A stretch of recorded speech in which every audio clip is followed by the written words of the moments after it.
दिल्ली के जंतर मंतर पर छात्रों पर हुए लाठीचार्ज के विरोध की आंच अब रेवाड़ी तक पहुंच गई है। विभिन्न छात्र संगठनों के सैकड़ों छात्र सड़कों पर उतरे और सरकार के खिलाफ जोरदार प्रदर्शन किया। छात्रों ने पेपर लीक माफियाओं पर सख्त कार्रवाई और पारदर्शी परीक्षा प्रणाली की मांग करते हुए डीसी के माध्यम से प्रधानमंत्री के नाम ज्ञापन सौंपा। प्रदर्शनकारियों ने चेतावनी दी कि यदि युवाओं की आवाज नहीं सुनी गई तो हरियाणा में भी बड़े आंदोलन किए जाएंगे। विरोध प्रदर्शन को देखते हुए पूरे क्षेत्र में भारी पुलिस बल तैनात रहा। ग्राउंड जीरो न्यूज के लिए रेवाड़ी से चैन सिंह की रिपोर्ट। आप सबको पता है जैसे कि भाई धर्मेंद्र प्रधान का इस्तीफा मांग रहे हैं बच्चे, तो उनको इस्तीफा देने में क्या प्रॉब्लम है?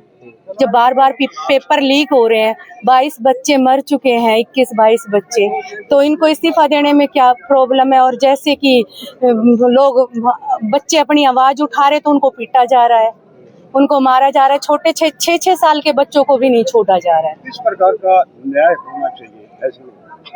मैं तो चाहूंगी कि पहले तो धर्मेंद्र प्रधान का इस्तीफा हो और मोदी जैसा प्रधानमंत्री ही नहीं होना चाहिए देश में, क्योंकि वो अंगूठा छाप है। वो नहीं चाहता कि बच्चे पढ़े लिखे और आगे बढ़े, वो अपना जैसा रखना चाहता है। मोदी जैसा खुद है ना अनपढ़ चाय वाला, ऐसा ही बच्चों को रखना चाहता है। तो इसलिए मैं तो चाहूंगी जो जनता जागरूक नहीं है वो भी जागरूक हो और एकजुट होके दिल्ली पहुंचे। सब महिलाओं के साथ, लड़कियों के साथ जिस तरीके से मैंने अपनी आंखों से देखा है दिल्ली का हाल, मैंने वो बहुत ही निंदनीय है जो उन्होंने पुलिस वालों ने कैसे कैसे, मैंने वीडियो देखी है। मैं पहुंची नहीं हूँ लेकिन मेरी पहुंचने की बहुत इच्छा है। अब नहीं, अगर ये कुछ सलूशन नहीं होता है तो हम दिल्ली भी पहुंचेंगे।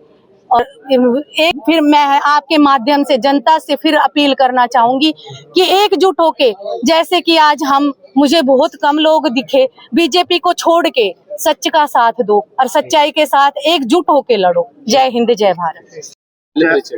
मैं भाई रवि मसीद का भाई हूँ, छोटा भाई बड़ा भाई जो भी। मैं महेंद्रगढ़ से आया हूँ, अभी दिल्ली जंतर मंतर से चल के आया। इस भाई की पोस्ट देखी कल। इन्होंने पहले भी छात्राओं के लिए बहुत आवाज उठाई है, ये भी छात्राओं की आवाज है। इसको हम बुलंद करने के लिए यहाँ एकजुट हुए हैं। अब क्या कहेंगे कि जिस तरीके से पूरा स्टूडेंट वर्ग जो है वो लामबंद हो रहा है? आपको क्या बताऊं मैं, अगर 2 मिनट के लिए अगर सोचा जाए तो आंखों में आंसू आ जाए। इतनी बुरी तरह से पीटा गया है। उन्होंने चोरी नहीं की, उन्होंने रेप नहीं किया, कोई गलत काम तो नहीं किया। बस सिर्फ ये है कि सिस्टम पे आवाज उठाई है। सिस्टम कहाँ पतला है, उसको ढूंढने के लिए कुछ गलत तो नहीं किया ना। उन पे इतनी बुरी तरह महिलाओं को पीटा गया है, इतनी बुरी तरह बाल खींच खींच के। मेरे ख्याल से कोई दोषी को भी नहीं पीटते। इतनी जल्दी ये जो बलात्कार करते हैं, दुष्कर्म होते हैं, उन पे कार्रवाई क्यों नहीं करते? कल एक बार फिर से झड़प हुई, फिर लाठीचार्ज हुआ है कल। जब भी होती है लाठीचार्ज वगैरह, स्टूडेंट कुछ नहीं करता, कुछ भी नहीं करता। मैं खुद, अपना भाई भी गया था वहां, हम बड़ा एक्सपीरियंस बता रहे हैं। कुछ नहीं करता, सिर्फ पुलिस गुंडागर्दी कर रही है। पुलिस सोचती है कि इनको पीट के इस आंदोलन को खत्म कर दिया जाए, बस यही उनका मकसद। शिक्षा प्रणाली को क्या कहेंगे? ये सिस्टम बहुत बेकार है, बहुत पतला है, करप्ट है। इसको मैं मोदी जी को एक वो देना चाहता हूँ, कभी ना कभी आपकी कुर्सी तो छूटेगी। उसके बाद अगर कोई ये बाइट हमारी कोई सुने तो एक्शन मोदी जी पे होना चाहिए। मैं एडवोकेट सचिन बुरथला, मैं x state secretary Haryana youth Congress से। क्या कहेंगे जिस तरीके से बच्चे आज खिलाफत कर रहे हैं सरकार की खिलाफ? जी देखिए, ये तो आप पहले से देखते आ रहे हैं कि युवाओं के साथ जब भी जहाँ भी जुल्म हुआ है, आप नेपाल में देख लीजिए, कहीं पे भी जुल्म होता है वहाँ युवा अपने लिए खुद खड़ा करना पड़ता है, जागरूक हो रहा है। आप देख रहे हैं कि जंतर मंतर पर आज जो धरना चल रहा है, परसों भी आपने देखा कि दिल्ली पुलिस पूरी भाजपा जनता पार्टी के इशारे पे काम कर रही है। युवाओं के ऊपर लाठियां बरसाई जा रही हैं। आपने देखा होगा वहाँ पे 2 गाड़ियां खड़ी हैं जो डैमेज गाड़ियां हैं, जिनके ऊपर पहले से, आज से 4-4 साल पहले इंपाउंड कर रखी है पुलिस ने, दिल्ली पुलिस ने।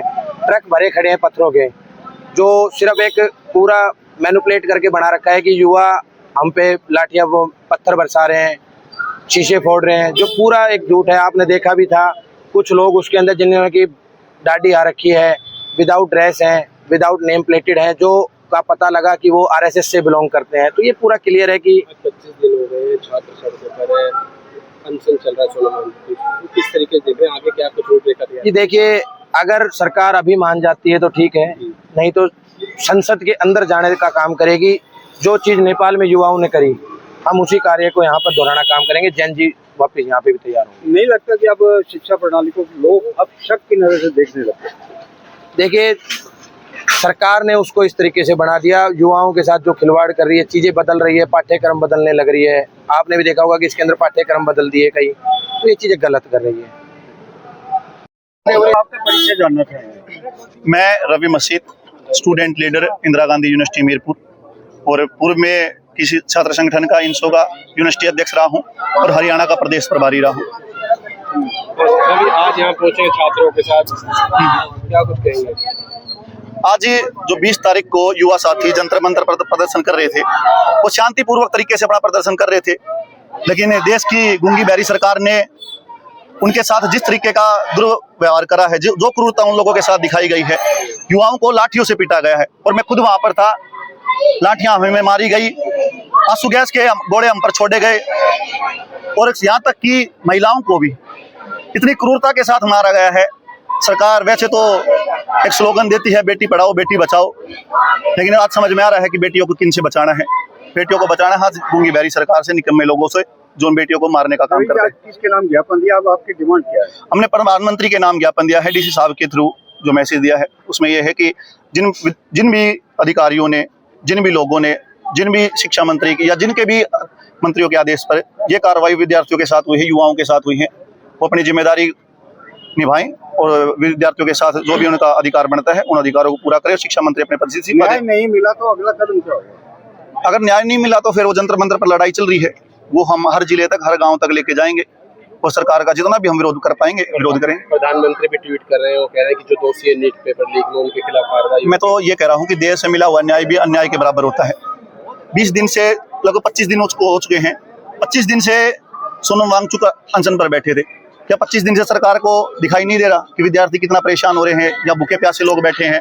और वो अभी उनको चलो समझ में आ रही है, हम तो ये मानते हैं कि अगर अभी न्याय हो जाए तो उचित ही होगा। अभी क्या ये एक दिन का स्ट्राइक है, आगे भी कुछ करने वाले? नहीं, एक दिन का नहीं है, ये एक लंबा प्रोसेस है। जब तक हमें न्याय नहीं मिलेगा, हम अपनी लड़ाई जारी रखेंगे। ठीक।